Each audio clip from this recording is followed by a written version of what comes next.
Hello everyone, welcome back. Study ম্যাথামেটিক্সে প্রত্যেকে স্বাগত জানিয়ে পঞ্চম শ্রেণী থেকে সপ্তম পাঠ পৃষ্ঠা নং 89 ভিডিও পাঠ নং 16 করব। এবার অন্যরকম ভগ্নাংশের ক্ষেত্রে কি করা যায় দেখি। 1 নম্বর অঙ্ক 1/3 ও 1/2 এর মধ্যে কোনটি ছোট কোনটি বড় দেখি।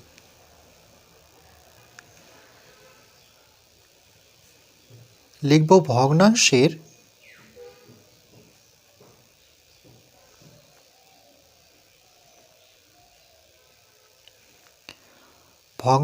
হর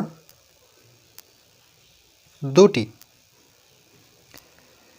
উপরেরটাকে লব বলে, নিচেরটাকে হর। এখানে লব, নিচেরটা হর। তাহলে ভগ্নাংশের হর দুটি, একটা হচ্ছে 3 আর একটা হচ্ছে 2। তাহলে 3,2 এরা, অর্থাৎ 3 আর 2 এর কথা বলছে, এরা 3 ও 2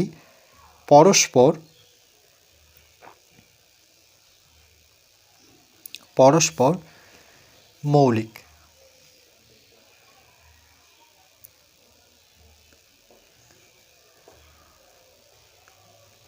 এবার মৌলিক কেন হলো? 3 আর 2 এখানে যদি আমরা গসাগু বের করতে চাই 3 আর 2, তাহলে দেখো একই ঘরের নামতা দিয়ে দুইজনকে পাবো না। যেমন 3-এর ঘরে নামতা বললে 2কে পাওয়া যাচ্ছে না, 2-এর ঘরে নামতা বললে 3কে পাওয়া যাচ্ছে না। তাহলে এরকম একটাই সংখ্যা রয়েছে, মানে 1-এর ঘরে নামতা বললে 3 অক্ষ 3 পাই, 1-এর ঘরে নামতা বললে 2 অক্ষ 2 পাই। তাহলে এখানে গসাগু কত? 1। পৃষ্ঠা নাম্বার 85 ছিল দুটি সংখ্যার গসাগু 1 হলে সংখ্যা দুটি পরস্পর মৌলিক সংখ্যা হবে। তাহলে দেখো এই দুটো সংখ্যার গসাগু 1, অর্থাৎ গরিষ্ঠ সাধারণ গুণনীয়ক 1, এই জন্য এই সংখ্যা দুটো পরস্পর কি সংখ্যা? মৌলিক সংখ্যা হলো। তাইলে ভগ্নাংশের হর দুটি, একটা হচ্ছে 3 আর একটা কি? 2। তাহলে এরা পরস্পর কি সংখ্যা? মৌলিক সংখ্যা, পরস্পর মৌলিক। এরপর বলেছি দুটো ভগ্নাংশের হর একই করার চেষ্টা করি। এই যে ভগ্নাংশের হর দুটো, একটা হচ্ছে 3 আর একটা হচ্ছে 2, একই তো নেই, তাহলে একই করার চেষ্টা করব। তাহলে কি করে করব? নিচে লিখব যে 2-এর, এই দুটোর মধ্যে ছোট যেহেতু 2, তাহলে 2 থেকে শুরু করি। তাহলে লিখব 2-এর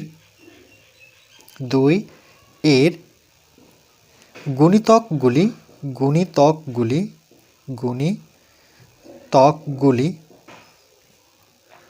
আমরা গুণিতক শিখেছিলাম। গুণিতক কোনটা? 2 থেকে শুরু হবে, যেহেতু 2-এর গুণিতক 2। 2-এর সাথে 2 যোগ করো, তাহলে কত? 4।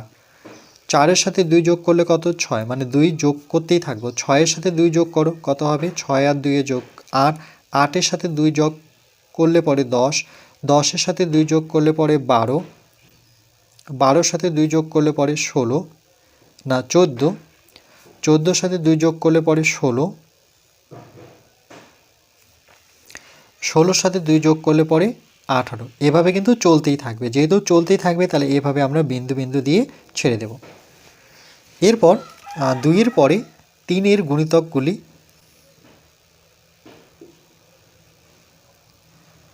3-এর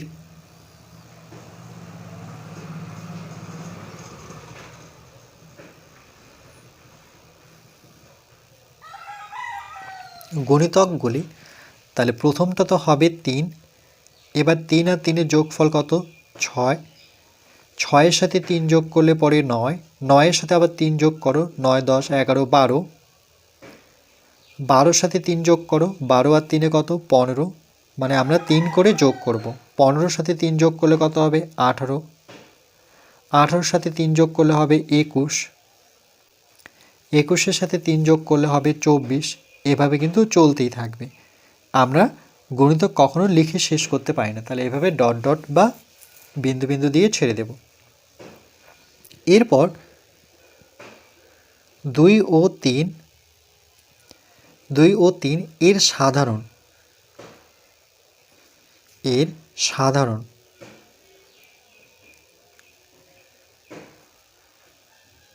সাধারণ গুণিতকগুলি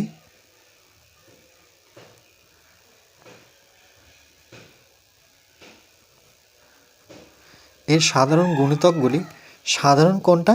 যেই সংখ্যাটি দুটো গুণিতকের মধ্যে রয়েছে। যেমন আমি দেখতে পাচ্ছি এখানে 6 দুটো গুণিতকের মধ্যে পেয়েছি, তাহলে একটা হচ্ছে 6, এরপর আরেকটা দেখতে পাচ্ছি 12। এভাবে কিন্তু অসংখ্য গুণিতক পাওয়া যাবে। অসংখ্য মানে গুণিতক, সাধারণ গুণিতক আমরা লিখে শেষ করতে পারবো না। তাহলে পরেরটি হচ্ছে 12।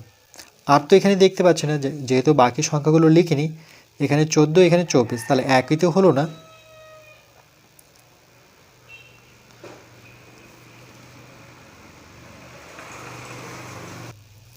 এখানে আরেকটি দেখতে পাচ্ছি 18, এই গুণিতকের মধ্যেও রয়েছে 18, তাহলে পরেরটা হচ্ছে 12-র পরে 18, 18-র পরে এখানে 24, তারপরে সংখ্যা নেই, তাহলে এখানে লিখে নিতে হবে 18-র সাথে 2 যোগ করলে পরে 18, 19, 20, 20-র সাথে 2 যোগ করলে পরে 22, যেহেতু এটা 2-এর গুণিতক, 22-এর সাথে 2 যোগ করো 22, 23 কত? 24। তাহলে দেখো একটা পেয়ে গেলাম, আর বাকিগুলো লেখার প্রয়োজন নেই। তাহলে পরেরটা হচ্ছে 24, তাহলে এখানে বসাবো 24। তারপরে আবার যদি আমরা চাইতাম তাহলে বের করতাম, তো আমি বের করছি না, এই জন্য ডট ডট দিয়ে ছেড়ে দেব। তাহলে এখানে কিন্তু এই পর্যন্ত তাই করেছে যে 2-এর গুণিতকগুলি, 2, প্রথমটা হবে 2, 2-এর সাথে 2 যোগ করলে 4, 4-এর সাথে 2 যোগ করলে 6, 6-এর সাথে 2 যোগ করলে 8, 8-এর সাথে 2 যোগ করো 10, 10-এর সাথে 2 যোগ করো 12, 12-র সাথে 2 যোগ করলে 14, 14-এর সাথে 2 যোগ করলে 16, 16-এর সাথে 2 যোগ করলে 18, এভাবে কিন্তু চলতে থাকবে, যেটা লিখে শেষ করতে পারবে না। 3-এর গুণিতকগুলি কী কী? প্রথমটা হবে 3, তারপরে 3-এর সাথে 3 যোগ করলে 6, 6-এর সাথে 3 যোগ করো 9, 9-এর সাথে 3 যোগ করলে 12, 12-এর সাথে 3 যোগ করলে 15, 15-এর সাথে 3 যোগ করলে 18, 18-এর সাথে 3 যোগ করলে 21, 21-এর সাথে 3 যোগ করলে 24, বাকি এভাবে চলতেই থাকবে। তাহলে 2 ও 3-এর সাধারণ গুণিতকগুলি কী কী? সাধারণ বলতে যেই সংখ্যাটি দুটো গুণিতকের মধ্যে রয়েছে, তাহলে এরকম দেখতে পাচ্ছি 6 একটা রয়েছে, তাহলে 6 লিখেছে। তারপরে দেখতে পাচ্ছি 12, তাহলে এখানে দেখো 12 আছে, এই 12 লিখেছে। তারপরে দেখতে পাচ্ছি 18, তাহলে এখানে 18, এই তো এখানে, তাহলে 18। তারপরে দেখো 18, 20, 22, 24 পেয়ে যাচ্ছে, তাহলে এখানেও 24, তাহলে পরেরটা হচ্ছে 24। বাকিটা হিসেব না করেও কিন্তু মনে মনে হিসেব করতে পারি। 18-র পরে 20, 20-র পরে 22, 22-এর পরে 24, যেহেতু 2-এর গুণিতক, আর এখানে তো 24 আছেই। এবার এখানে ছেলেটি প্রশ্ন করলো যে কোন সাধারণ গুণিতকটা নেব। বলছে এখানে অসংখ্য গুণিতক রয়েছে, তো কোনটা নেব? তো এখানে তার সাথে উত্তরও দিয়ে দিয়েছে সে, বলছে সবচেয়ে ছোটটা নিলেই হবে, মানে এদের মধ্যে সবচেয়ে ছোট কি? 6, তাহলে 6 নিলেই হবে। তাহলে আমাদের ভগ্নাংশটি কী ছিল? 1/3, তাহলে সেটা এখানে বসাবো 1/3। বসানোর পর এখানে আমরা একটি সমান চিহ্ন দিয়ে এভাবে একটি লাইন টানব। তো যেটা লিখেছি সেটা আরেকবার লিখব, 1/3, লেখার পরে এখানে একটি গুণ চিহ্ন দেবো, উপরেও একটি গুণ চিহ্ন দেবো। এবার যেহেতু সব থেকে ছোটোটা নিলেই হবে, তাহলে সব থেকে ছোট সাধারণ গুণিতকের মধ্যে কী রয়েছে? 6, তাহলে 6 করতে গেলে 3-এর সাথে কত গুণ করলে 6 পাবো? 3 অক্ষ 3, 3 দুগুণে 6, রাইট? যেহেতু 2 গুণ করলাম, তাহলে উপরেও 2 গুণ করব, তাহলে সমান 2-এর সাথে 1 গুণ করলে পরে 2 অক্ষ 2, আর 3 দুগুণে 6, এটা একটা। আর পরে যে ভগ্নাংশটি সেটা কত? 1/2 সমান, প্রথমে একটি লাইন টানবো, ঠিক একইভাবে 1/2 লিখব, লিখে একটি করে গুণ চিহ্ন দেবো। দেওয়ার পরে আমরা যেহেতু 6 নিয়ে আসবো, তাহলে 2-এর ঘরে নামতে পড়লে 3 দুগুণে 6, যেহেতু হরে 3 গুণ করলাম, তাহলে লবেও আমরা 3 গুণ করব।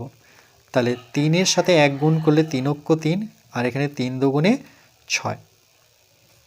তাহলে এর ক্ষেত্রে দেখো এর যে হর সেটা 6, আর এর হরও কিন্তু 6। এখানে বলছে এদের মধ্যে কোনটা ছোট কোনটা বড়, তাহলে হরটা যেহেতু একই, তাহলে লবটা দেখতে হবে, এটা 2, এটা 3, তাহলে বড় কোনটা?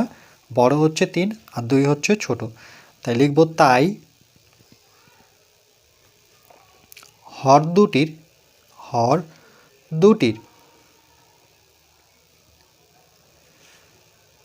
হর দুটির গুণিতক, এখানে লিখব গুণিতক, এটাকে ব্র্যাকেটের মধ্যে রাখি, এভাবে বক্সের মধ্যে, হর দুটির গুণিতক নিলেই হবে, নিলেই হবে। তাই হর দুটির যে গুণিতক সেটা নিলেই হবে। তাহলে গুণিতক কত? সাধারণ গুণিতক দেখলাম আমরা 6। এবার এই দুটোর মধ্যে বড় কোনটা? 3 হচ্ছে বড়, 2 হচ্ছে ছোট। তাহলে সুতরাং 2/6 আর এই দিকটায় বসাবো 3/6। এবার এখানে যদি একটি ফাঁকা ঘর রেখে দিই, তাহলে বড় যেহেতু এটা, তাহলে আমরা এখানে যে চিহ্নটি বসাবো সেটি হচ্ছে লেস দেন। এই দিকটায় বড় সংখ্যা রাখে, এই লেস দেনের এই দিকটায় ছোট সংখ্যা রাখবো যেহেতু বড় এটা। এবার সুতরাং 2/6 আসছে কোথা থেকে? 1/3 থেকে। 2/6 পেয়েছি 1/3 থেকে। তাহলে যেখানে 2/6 আছে সেই জায়গায় আমরা 1/3 বসাবো, আর চিহ্নটি কিন্তু সেটিই থাকবে, লেস দেন। 3/6 যেটা পেয়েছি সেটা আসছে কোথা থেকে? 1/2 থেকে। তাহলে এখানে বসাবো 1/2। তাহলে 1/2 বড় 1/3 থেকে। তাহলে এই চিহ্নটির এই দিকটায় বড় সংখ্যা লিখতে হয়, আর এই দিকটায় সবসময় ছোট সংখ্যা লিখতে হয়। এই তথ্য কিন্তু জানতে হবে। এবার এই চিহ্নটির নাম রয়েছে, সেটি হচ্ছে less than, LESSTHAN, less than. এভাবে কিন্তু পড়ব।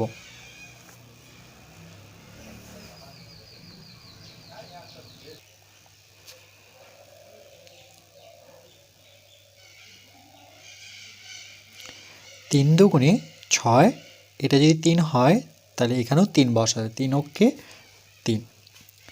তাই হর দুটির গুণিতক নিলেই হবে।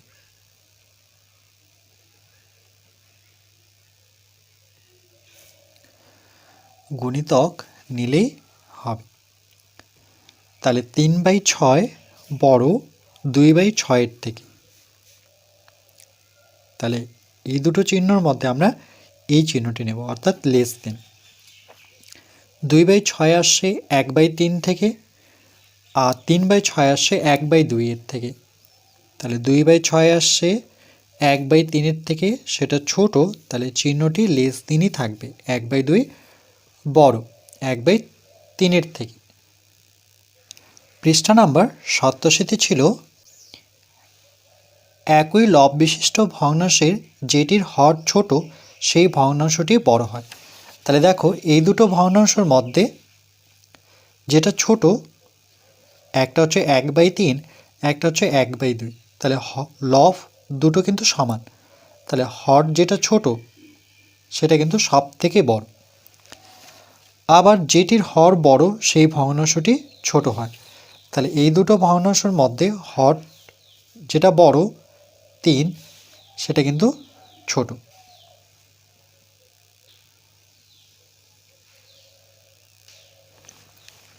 তাহলে এক লাইন আমরা এইভাবে লিখতে পারি যে 1/3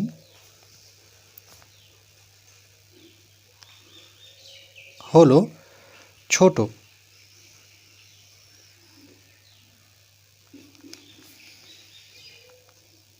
এবং 1/2 হলো বড়।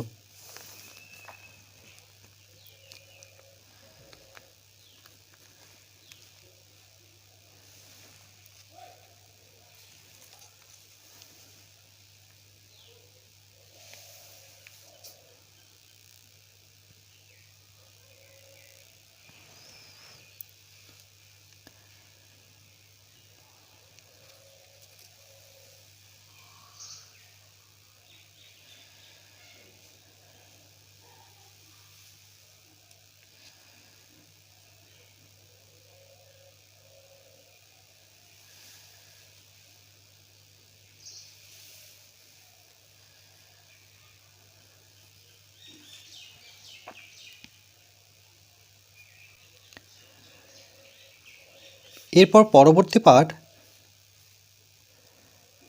নাম্বার 17তে আমরা পৃষ্ঠা নাম্বার 90 করব।